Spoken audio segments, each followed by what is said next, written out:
کو بیان کرنے کی کوشش کرتا ہوں تو مجھے شیخ سعدی رحمت اللہ علیہ کا وہ شعر یاد آتا ہے، بلغ العلا بکمالہ، بلغ العلا بکمالہ، کشف الدجا بجمالہ، حسنت جمیع خصالہ، صلوا علیہ وآلہ۔ اس کے بعد کوئی ادیب، کوئی سیرت نگار یہ چاہتے ہیں تو ابھی اسی وقت سبسکرائب کیجئے، پھر ملتے ہیں نیکسٹ ویڈیوز۔ اللہ وبرکاتہ۔ وعلیکم السلام ورحمۃ اللہ۔ الحمد للہ رب العالمین، والصلاة والسلام على سید الانبیاء والمرسلین، سیدنا و مولانا محمد صلی اللہ علیہ وسلم وعلى آلہ واصحابہ اجمعین، اما بعد، فقد قال الله تبارك وتعالى في القرآن المجيد والفرقان الحميد: أعوذ بالله من الشيطان الرجيم، بسم الله الرحمن الرحيم، وما أرسلناك إلا مبشرا ونذيرا، صدق الله العظيم وصدق رسوله النبي الكريم۔ میرا منہ اور سرکار مدینہ کی ثنا خوانی، میرا منہ اور سرکار مدینہ کی ثنا خوانی، مجھے معلوم ہے اپنے سخن کی تنگ دامانی۔ محترم حاضرین اور قابل قدر شخصیات، جیسا کہ آپ سبھی بخوبی واقف ہیں، یہ 2 روزہ عظیم الشان اجلاس عام بڑے ہی زور و شور کے ساتھ چل رہا تھا، اور آپ کو یہ بھی معلوم ہے کہ اس جلسے کا عنوان سیرت النبی صلی اللہ علیہ وسلم و اصلاح معاشرہ ہے۔ میں سیرت النبی صلی اللہ علیہ وسلم پر لب کشائی کرنے کی کوشش کر رہا ہوں۔ میری یہ بساط نہیں کہ سیرت النبی صلی اللہ علیہ وسلم پر لب کشائی کر سکوں، لیکن پھر بھی آپ جیسے عظیم المرتبہ شخصیات کے سامنے سیرت النبی صلی اللہ علیہ وسلم کو اپنا موضوع گفتگو بناتا ہوں تاکہ خود کی بھی اصلاح ہو جائے، ورنہ کسی کی کیا مجال کہ سیرت النبی صلی اللہ علیہ وسلم کا احاطہ کر سکے، جیسا کہ شاعر رسول حضرت حسان رضی اللہ عنہ کا شعر ہے کہ انہوں نے اپنے مجبوری ظاہر کی اور فرمایا: ما ان مدحت محمدا بمقالتی، ما ان مدحت محمدا بمقالتی ولكن مدحت مقالتی بمحمد۔ میری یہ بساط نہیں کہ میں اپنے اشعار سے مدحت رسول کا حق ادا کر سکوں، ہاں میں نے ذکر رسول صلی اللہ علیہ وسلم سے اپنے اشعار کی مدح سرائی ضرور کی ہے، جن کی شان میں ایک اردو شاعر کہتا ہے: قلم میرا قاصر، زباں میری عاجز، محمد کی عظمت بتاؤں میں کیسے۔ قلم میرا قاصر، زباں میری عاجز، محمد کی عظمت بتاؤں میں کیسے، ہے محبوب رب امام الرسل، فضائے مکمل سناؤں میں کیسے۔ ملت اسلامیہ کے دھڑکتے دلوں، بعثت نبی صلی اللہ علیہ وسلم سے قبل پورے جزیرت العرب پر کوئی حکمران حکمرانی کرنے کے لیے نہ تھا، اور نہ نظام مکمل تھا۔ عدالت و انسانیت، امانت و دیانت، عصمت و عفت، صلاح و تقوی، زہد و ورع کا جنازہ نکل چکا تھا، شرافت و عزت کی کلیاں مرجھا چکی تھی، شرک و ضلالت کی تاریکی ہر سمت نظر آ رہی تھی، نفرت و عداوت کا دور دورہ تھا۔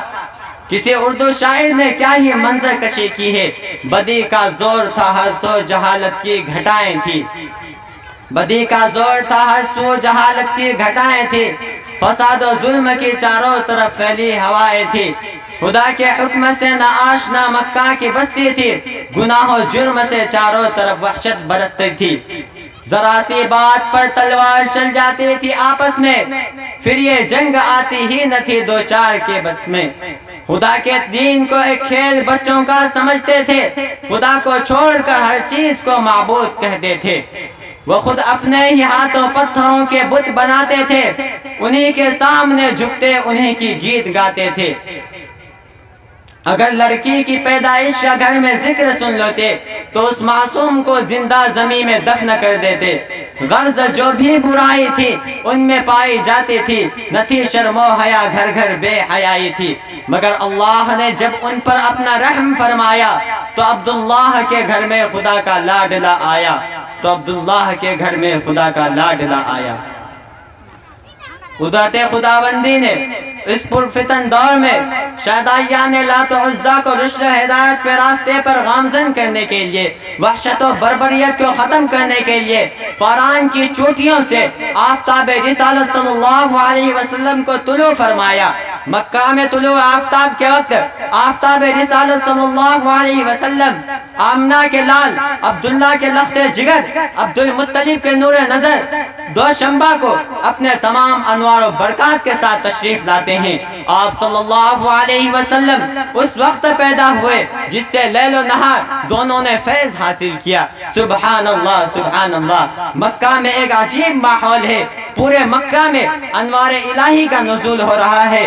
گلزار ہستی میں ایک عجیب رونق پیدا ہو گئی ہے۔ ظلمت کدہ، کفر کدہ میں ایک تہلکہ مچ گیا ہے۔ چاروں سمت سے بس ایک ہی آوازیں سنائی دے رہی ہیں، ایک والا آ گیا، ایک والا آ گیا۔ وہ آ گئے تو آ گیا دنیا میں انقلاب، وہ آ گئے تو آ گیا دنیا میں انقلاب، اجڑا ہوا چمن تھا گلستان کر گئے۔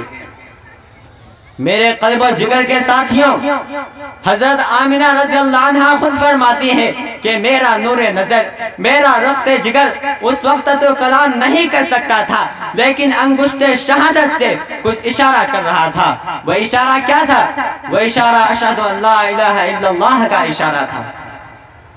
قلب آمنہ میں مسرت و خوشی کی حد نہ رہی جب محمد صلی اللہ علیہ وسلم کی اداؤں کو دیکھا، لیکن دل میں کچھ غم کے اثرات بھی ہیں۔ فرماتی ہیں کاش آج عبداللہ ہوتے، کاش آج عبداللہ ہوتے تو اس لخت جگر کو جو چاند سے بھی زیادہ خوبصورت ہے کھلونا وغیرہ لاتے اور کاندھے میں لے کر گھومتے۔ لیکن غیب سے آواز آتی ہے، اے آمنہ فکر مت کرو، میں اس کا رب ہوں، مربی بھی، استاذ بھی، سب کچھ میں ہوں۔ اگر یہ بچہ کھلونا مانگے تو چاند کو کھلانا بنا دوں گا، اگر سیر و تفریح کو دل چاہے تو معراج پہ بلا لوں گا، اگر کوئی شہادت طلب کرے تو پتھروں سے کلمہ پڑھا دوں گا۔ اس کے بعد عبد المطلب آتے ہیں اور سوال کرتے ہیں، اے آمنہ کیا تم نے اس بچے کے لیے کوئی نام سوچا ہے؟ آمنہ کہتی ہے جب سے یہ بچہ پیدا ہوا ہے نہ قلب پر سکون ہے، ذہن میں کئی سارے نام آتے ہیں، لیکن دل میں یہ دستک ہوتی ہے کہ محمد صلی اللہ علیہ وسلم رکھا جائے۔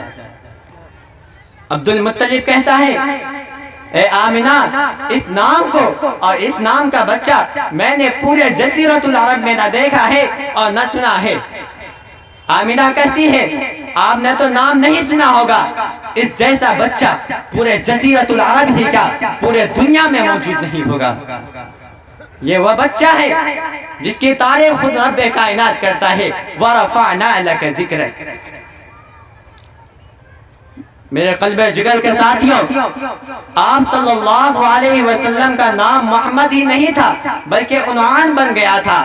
آپ صلی اللہ علیہ وسلم کے اندر حضرت آدم علیہ السلام کی صورت تھی، حضرت شیس علیہ السلام کی معرفت تھی، حضرت نوح علیہ السلام کی شجاعت تھی، حضرت ابراہیم علیہ السلام کے اخلاق تھے، حضرت اسماعیل علیہ السلام کی صفات تھی، لوط والی حکمت، صالح والی فصاحت تھی، یعقوب والی حکمت، لوط والی بشارت تھی، موسیٰ والا جلال، ایوب والا صبر تھا، داؤد والی خوشحالی، دانیال والی محبت تھی، الیاس والا وقار، یحییٰ والی عصمت اور عیسیٰ والا زہد تھا۔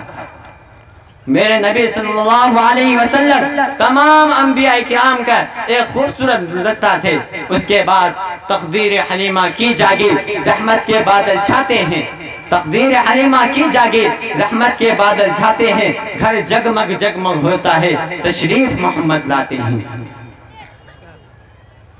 حضرت آمینہ حضور پور نور محمد عربی صلی اللہ علیہ وسلم کو لے کر ایک کمزور سواری پر سوار ہوتی ہے. یہ کمزور سواری کو محمد بن عبداللہ بن عبد المطلب بن ہاشم بن عبد مناف بن قصی بن کلاب بن مرہ بن کعب بن لؤی بن غالب بن فہر بن الیاس بن ندر بن کنانہ بن خزیمہ بن مدرکہ بن الیاس بن ندر بن نزار بن معد بن عدنان کے برکت سے اتنی طاقت و قوت ہوتی ہے کہ تمام قافلہ والے کی سواریوں سے آگے نکل جاتی ہے.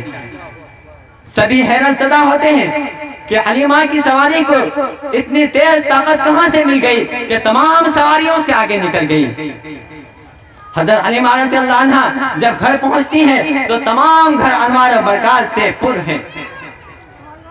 حلیمہ کے شان میں ایک شاعر کہتا ہے محمد کی کہلائی مادر حلیمہ، محمد کی کہلائی مادر حلیمہ، تیری شان اللہ اکبر حلیمہ.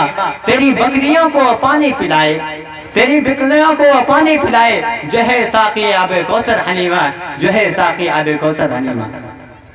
برادران اسلام، آپ صلی اللہ علیہ وسلم کے شباب کا دور بھی عجیب ہے.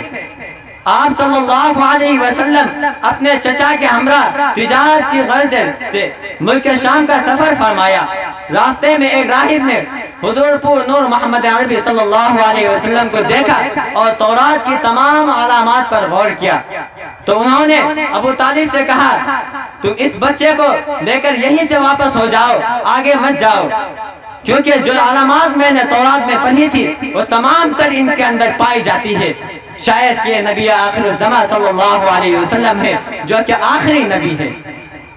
جب ابو طالب نے سنا تو انہوں نے حضور پور نور محمد عربی صلی اللہ علیہ وسلم کو وہیں سے واپس کر دیا. بہرحال میں بتانا چاہتا تھا جس طرح حضور پور محمد عربی صلی اللہ علیہ وسلم اخلاقاً کرداراً خوبصورت ہے، اسی طرح حسن و جمال کے اعتبار سے بھی بہت خوبصورت ہے.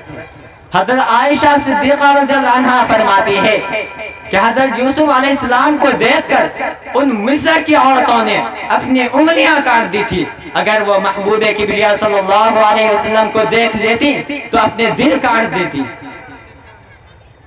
اگر میں حسن صفاتی اور کمال ذاتی کو بیان کرنے کی کوشش کرتا ہوں تو مجھے شیخ سعدی رحمت اللہ علیہ کا وہ شعر یاد آتا ہے بلغ العلا بکمالہ، بلغ العلا بکمالہ، کشف الدجا بجمالہ، حسنت جمیع خصالہ، صلوا علیہ وآلہ. اس کے بعد کوئی ادیب، کوئی سیرت نگار یہ کیسے جرأت کر سکتا ہے کہ اس عنوان پر بحث کی جائے جب شمس و قمر نے خاتم النبیین، سید المرسلین، ساقی کوثر، شافی محشر، عبداللہ کے لخت جگر، عبد المطلب کے نور نظر، سرور کائنات، فخر موجودات، آمنہ بن لال، احمد مجتبہ، محمد مصطفیٰ، تاجدار مدینہ، فخر رسول صلی اللہ علیہ وسلم کو دیکھا تو پکار اٹھے صحن چمن کو تو اپنی بہاروں پہ ناز تھا، صحن چمن کو اپنے بہاروں پہ ناز تھا، وہ آ گئے تو ساری بہاروں پہ ہی چھا گئے. شہدائیان اسلام حضور صلی اللہ علیہ وسلم عہدۂ نبوت و رسالت پر فائز ہوتے ہی اعلان حق کر دیا، لوگوں کو توحید اور ایمان سمجھایا، کفر و شرک کو مٹا کر وحدت خداوندی کا بول بالا کیا، نفرتوں اور عداوتوں کو حق و صداقت میں تبدیل کر دیا. آپ صلی اللہ علیہ وسلم کے اندر ایک خصوصیت تھی کہ آپ صلی اللہ علیہ وسلم نے کفر قضا کو عبادت قضا بنا دیا، شرک قضا کو آپ صلی اللہ علیہ وسلم نے پورے جزیرۃ العرب کو گلستان بنا دیا، اور آپ صلی اللہ علیہ وسلم کے دستگاہ رسالت سے ایک جماعت نے تربیت پائی اور پوری دنیا پر چھا گئی، اور انہوں نے باطل کو چھوڑ دیا اور حق کو پھیلایا. برادران اسلام، کوئی بھی خطیب، کوئی بھی مقرر اور دانشور جنہوں نے بھی سیرت اکرم صلی اللہ علیہ وسلم کے عنوان پر بحث کرنے کی کوشش کی لیکن آخر میں یہ کہنے پر مجبور ہو گئے لا يمكن الثناء كما كان حقه، لا يمكن الثناء كما كان حقه، بعد از خدا بزرگ توئی قصہ مختصر، بعد از خدا بزرگ توئی قصہ مختصر. اب میں تقریر کو ختم کرتا ہوں اس شعر کے ساتھ.